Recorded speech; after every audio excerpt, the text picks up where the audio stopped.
I think one of the biggest changes for students is how higher education is structured. So in a lot of K-12 settings, the responsibility of learning the material isn't necessarily on the student. It's more on the teacher to keep trying and trying and trying until the student understands the material.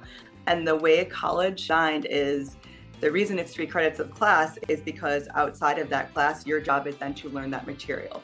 There's a lot of responsibility on you mastering the material. I also think what some students who've never had to study, because it's the idea of the teacher tells me exactly what to do and I do that back and then I get an A.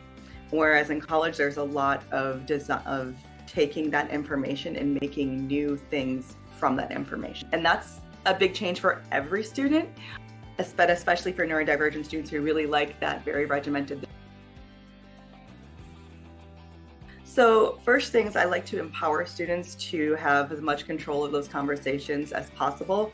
There are times, of course, when even the student is advocating for themselves, they've tried the avenues that exist with support from us, that sometimes it's helpful to have someone else step in and support them. So my number one thing is that a lot of students haven't had a voice for themselves for most of their education. I really want students to start developing that now, because this is really the time, because once you graduate college, then you're not completely on your own, but without having those skills to speak for yourself and advocate for yourself, there's not going to be as many people there to do it for you.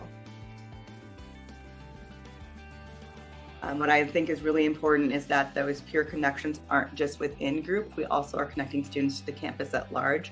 Because the number one thing I want our students to remember is that, like, you are a Marquette student, not an On Your Marq student. You are at Marquette, and part of Marquette is that you're with On Your Marq. I think we provided a place for that student to be able to try things on and thrive, and then maybe sometimes stumble, and being able to, in a non-judgmental way, be supported to try again. And I think that's what's super important and one of the favorite things I get to do.